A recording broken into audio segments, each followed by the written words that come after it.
नमस्कार. शासन जरा यूट्यूब चॅनल खूप खूप स्वागत आहे. तर आताच्या घडीची सर्वात मोठी ब्रेकिंग न्यूज म्हणजे सरकारी कर्मचाऱ्यांच्या वेतनात होणार 34% वाढ. त्या संदर्भात व्हिडिओच्या माध्यमातून संपूर्ण अपडेट सविस्तरपणे पाहण्याला चला सुरू करूया. केंद्र सरकारच्या कर्मचाऱ्यांसाठी एक मोठी खुशखबर समोर आली आहे.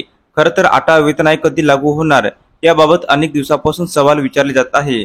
मात्र आता 8 वेतन आयोग बाबत महत्त्वाची माहिती समोर आली आहे. 8 वेतन आयोग अंतर्गत 1 कोटीपेक्षा जास्त केंद्रीय सरकारी कर्मचारी आणि निवृत्त वेतनधारकांना 30 ते 34% पर्यंत पगार वाढ मिळू शकते, अशी माहिती समोर आली आहे. पण 8 वेतन आयोग नेमका कधी लागू केला जाणार याबाबतची अधिकृत तारीख अद्याप जाहीर करण्यात आली नाही. मात्र आर्थिक वर्ष 2027 मध्ये ही वाढ अपेक्षित असल्याचे बोलले जात आहे. आयबेट कॅपिटलच्या अहवालातून ही माहिती समोर आल्याचे वृत्त टाइम्स नावाने दिला आहे. दरम्यान 8 वेतन आयोगाची घोषणा करण्यात आली असली तरी अद्याप 8 वेतन आयोगाची अंमलबजावणी करण्याबाबत कोणताही निर्णय घेण्यात आलेला नाही.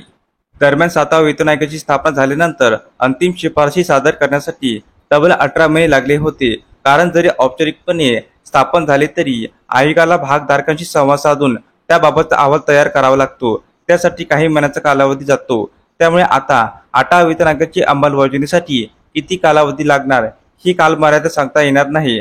कारण वेतन वाढीचा आढावा घेण्यासाठी आणि ते पुन्हा फेररचना करण्यासाठी व सुधारणा करण्यासाठी वेळ लागत असतो. 8 वेतन आयोगामुळे 30 ते 34% पर्यंत पगार वाढ होऊ शकते.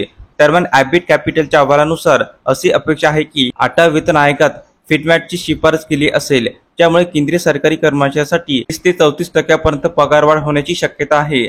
तसेच अहवालात असंही म्हटले आहे की 8 वेतन आयोगाच्या अंमलबजावणीनंतर आर्थिक वर्ष 2026 मध्ये सुरू झालेल्या युनिफाईड पेन्शन योजनेअंतर्गत कर्मचारी पेन्शन फंडमध्ये सरकारचे योगदान पगाराच्या 14% वरून 18.5% पर्यंत वाढू शकते.